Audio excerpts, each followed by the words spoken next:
साथियों 17 ऐसी एनबीएफसी हैं जिनका आरबीआई ने रजिस्ट्रेशन कैंसिल कर दिया। आप सभी क्रांतिकारी साथियों को जय हिंद जय भारत। साथियों 17 NBFC non banking financial institution का रजिस्ट्रेशन आरबीआई ने कैंसिल कर दिया। आप भी जानिए कौन कौन सी ये कंपनियां हैं, कौन कौन सी वो संस्थाएं हैं, और यदि आपका भी लोन है किसी इन संस्थाओं में से तो आपके लिए भी ये वीडियो बहुत इंपॉर्टेंट है। सबसे पहले मैं नाम लेता हूं 10 ऐसी कंपनियां हैं जिन्होंने अपना व्यापार खुद से ही समाप्त कर लिया, खुद से ही वो एग्जिट हो गए, जिसमें सबसे पहला आता है धनबाद प्रॉपर्टी प्राइवेट लिमिटेड, उसके बाद है Surya Vanijya Investment Limited, Genex India Limited, Jairam Vyapar Private Limited, JM Holding Private Limited, Wide Range Sales Private Limited, Synpac Finance Private Limited, BD Vanijya Udyog Private Limited, Quency Consultancy Private Limited, SG Projects Private Limited. ये 10 ऐसी संस्थाएं हैं, 10 ऐसी non banking financial institution हैं जिन्होंने खुद से ही अपने व्यापार को सब बंद कर लिया, खुद से ही अपने व्यापार को समाप्त कर लिया, जिसकी वजह से जो आरबीआई रजिस्ट्रेशन देती है, सर्टिफिकेट ऑफ रजिस्ट्रेशन, ये इन्होंने रजिस्ट्रेशन को खुद से ही सरेंडर कर दिया। अब आगे आते हैं, आगे मैं बताता हूं आपको।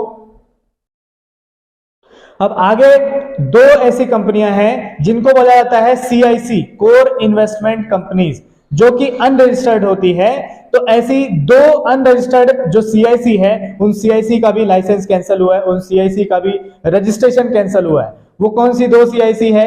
सबसे पहली है new age import private limited, दूसरी है जुबलिएंट सिक्योरिटीज प्राइवेट लिमिटेड। ये 2 संस्थाओं का भी रजिस्ट्रेशन कैंसिल हो चुका है। और 5 ऐसे एनबीएफसी हैं जिनका रजिस्ट्रेशन लीगल एंटिटी के रूप में कैंसिल कर दिया गया है।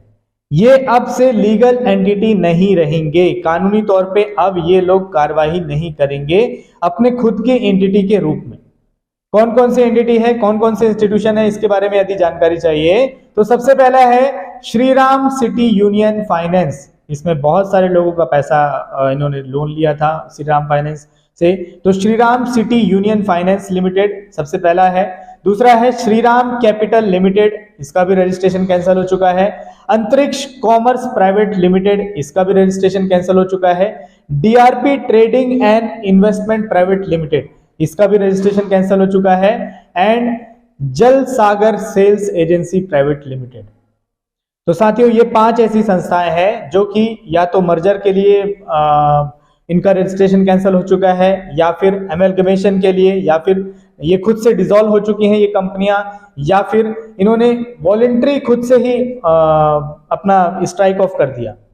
तो साथियों ऐसी 17 एनबीएफसी है जिसका कुल मिला के आरबीआई ने रजिस्ट्रेशन कैंसिल कर दिया। यदि आपका भी कोई इनमें से कोई संस्थाएं हैं, यदि आपके भी इन संस्थाओं में से कोई भी लोन एग्रीमेंट है किसी भी संस्था में, तो जानकारी लीजिए कि अब वो संस्था किस रूप में काम कर रही है, जानकारी लीजिए कि अब वो संस्था किस नाम से काम कर रही है। अब वो संस्था, यदि आपका लोन ट्रांसफर हुआ है तो कहीं लोन ट्रांसफर में आपका जो एग्रीमेंट हुआ है उसमें इंटरेस्ट रेट बढ़ तो नहीं गया या कम तो नहीं हो गया, इसके बारे में भी जानकारी लीजिए। जानकारी लेना बहुत जरूरी है साथियों, क्योंकि बहुत सारे लोगों के साथ ये भी हुआ है कि उनका जो लोन है वो लोन ट्रांसफर कर दिया गया दूसरे बैंकों में, दूसरे संस्थाओं को, और जब लोन ट्रांसफर किया गया तो उनको पता भी नहीं चला कि कब उनका लोन किसी दूसरे कंपनी को ट्रांसफर हो चुका है।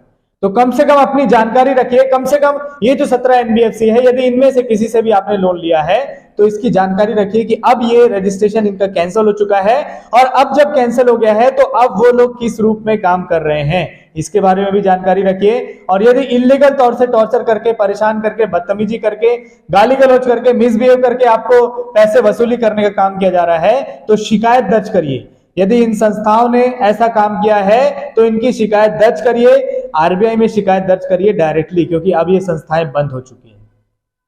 आज के लिए इतना ही। मैं कोशिश करूंगा कि आप सभी के बीच आकर जो आम जनता की जो समस्या है उन समस्याओं का समाधान से रिलेटेड कुछ ना कुछ जानकारी दे सकूं, जो आम जनता की समस्या है उस समस्या से रिलेटेड कुछ ना कुछ जानकारी दे सकूं। अभी के लिए इतना ही। आप सभी लोगों ने मुझे सुना, उसके लिए बहुत बहुत शुक्रिया। जय हिंद जय भारत।